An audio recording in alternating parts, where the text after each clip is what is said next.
Hoje vamos falar de uma novidade, a criação da SAF para as ligas de futebol. Mas antes, ativa o sininho e as notificações para você não ficar por fora de nada que acontece no mundo do futebol.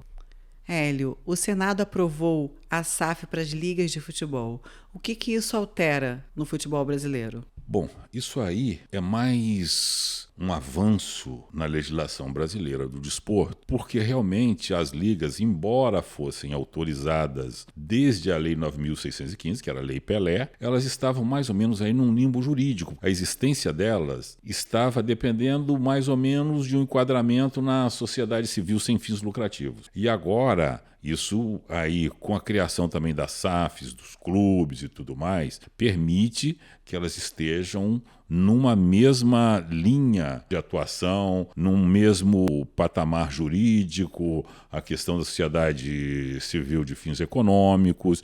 Isso facilita muito uma série de coisas. Mas o mais importante é que a aprovação dessa lei no Senado, e ainda vai para a Câmara para ser aprovada também, e depois vai para a sanção, ela trouxe também mais algumas outras melhorias, que é a questão da necessidade do pagamento de um mínimo de 20% sobre o lucro líquido da receita das SAFs nos clubes e também, consequentemente, da Liga. Porque um grande problema, inclusive, que algumas SAFs enfrentam até no exterior é que os investidores, quando eles compram a ação dos clubes, eles compram aquelas ações ali e eles esperam algum dividendo, mas como o futebol está sempre demandando novos investimentos, eles acabam não recebendo nada. Então fica também um problema ali, muitos investidores não gostam de investir em ações de clubes e para o futuro no Brasil, quando tudo se organizar aqui, essa questão vai ser muito importante. O investidor sabendo que, no mínimo, ele vai ter acesso a 25% dos dividendos sobre o lucro líquido das SAFs, vai atrair muito mais gente. É bem importante. E tem um outro aspecto também que isso aí vai facilitar. Na medida em que você coloca as ligas de futebol neste patamar jurídico, você também incentiva a criação da liga e você incentiva também a transformação dos clubes. Hoje nós temos aqui, dos 40 principais clubes, nós temos cerca de 8 clubes que já são SAFs. Mas é pouco ainda. É necessário que praticamente todos eles se libertem desse modelo amador implementado já ainda em 1942, lá no governo Getúlio, uma coisa muito antiquada, muito ultrapassada. Aquela determinação do amadorismo não faz mais sentido, tem nos causado muito problema até hoje. Isso impede o avanço de uma série de situações. Então, o Congresso, nesse momento, realmente está fazendo história. Que ele está tomando a dianteira do problema, está preparando o futebol brasileiro para um futuro melhor. E eu tenho certeza que a direção é essa. Não se admite mais todo esse amadorismo.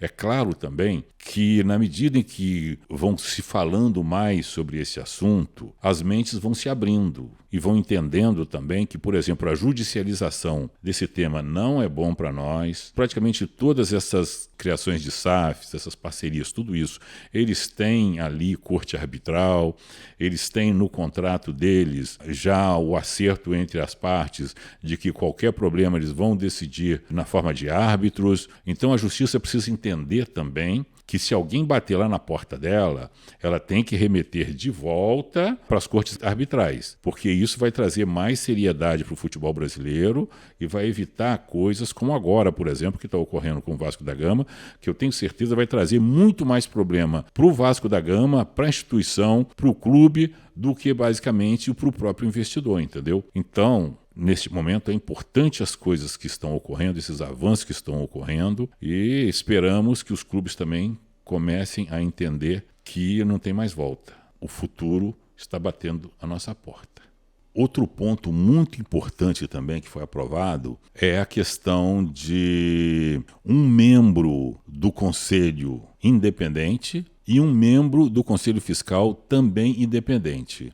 Isso aí é muito importante para a seriedade também do futebol brasileiro, na estrutura das SAFs. Isso aí foi mais um ponto para o Congresso na aprovação desse item. E, de resto, é a gente aguardar que a CVM também avance na questão da abertura de capital dos clubes, em bolsa e tudo mais, é um outro item importante, e eu sinto que o futebol brasileiro está caminhando numa direção que vai nos colocar num patamar muito bom.